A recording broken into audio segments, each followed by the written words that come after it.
Selamat siang teman-teman sekalian, masih di channel saya Dunia Filsafat. Kita akan berbicara mengenai politik. Sekali lagi Egy Sujana masih belum bisa hadir memberikan keterangan, dipanggil Bareskrim gitu kan. Jadi dia adalah ketua dari tim pembela ulama dan aktivis. Ya, Egy ini memang dia aktivis tapi bukan ulama, dan dia berusaha untuk mengajak gitu kan aktivis dan mungkin ulama untuk menggugat ijazah Jokowi gitu kan.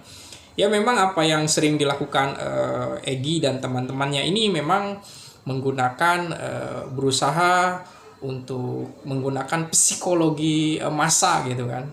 Yang ingin dia tuju adalah tentu saja umat Islam gitu kan. Ya ini ada bagian dari politik identitas sebenarnya ya untuk ada kaitannya sama agama gitu kan, ulama gitu kan. Ya apa kaitannya ulama dengan investigasi ijazah Jokowi gitu kan.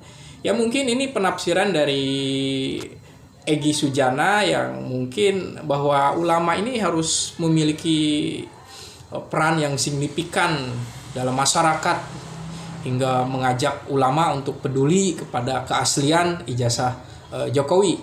Ya dalam terminologi politik kita sudah paham lah, ini sebut dengan politik aliran gitu kan. Berusaha untuk membuat suatu jargon, membuat suatu petanda lah gitu bahwa ini basis masanya ini gitu kan. Tapi saya pikir tim pembela ulama dan aktivis ini ya hanya segelintir orang saja gitu kan. Ya tidak bisa digeneralisasi seluruh aktivis, seluruh ulama itu mengikuti Egy Sujana. Dan bagaimana kalau gugatan mereka kalah gitu kan, atau salah itu kan, ini sesuatu yang kurang baik juga gitu kan.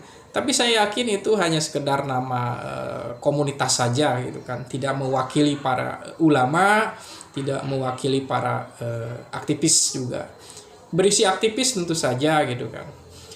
Tentu saja petualangan para aktivis ini harus dibatasi juga gitu kan. Mereka harus menghadapi bagaimana jika apa yang mereka gugat itu ternyata salah gitu kan. Saat ini kan mereka harus menjawab gitu, bagaimana ya, apakah mau seperti Roy Suryo gitu kan, tidak percaya kepada penyidik di Bareskrim Polri lalu melaporkan ke Kompolnas gitu kan. Itu sah-sah saja gitu kan. Tapi upaya seperti ini kan tentu saja sedikit tidak bertanggung jawab gitu kan. Lalu ya juga dia harus membuktikannya gitu kan, benar itu seperti apa gitu kan. Nah, ini menjadi suatu tontonan yang sungguh menarik lah ya, tapi juga membuat orang jengkel gitu kan. Ya, tentu saja para pendukung Roy Suryo, pendukung Egy Sujana tentu saja masih tidak akan percaya gitu kan. Persoalannya kepercayaan Anda itu berdasarkan apa gitu kan. Ya kalau hanya berdasarkan suatu dugaan tanpa bukti ya susah juga. Tapi memang kebenaran itu nanti akan diputuskan di pengadilan hakim gitu kan. Hakim yang akan memutuskan apakah gugatan Egy Sujana, gugatan Roy Suryo, Rismon itu benar gitu kan. Jadi setiap langkah prosedural atau normatif sudah akan dijalani gitu kan. Jadi nanti Egy Sujana tidak boleh mangkir lagi kalau diperiksa gitu kan. Dan semuanya sudah yang namanya itu upaya prosedural sudah akan dijalani.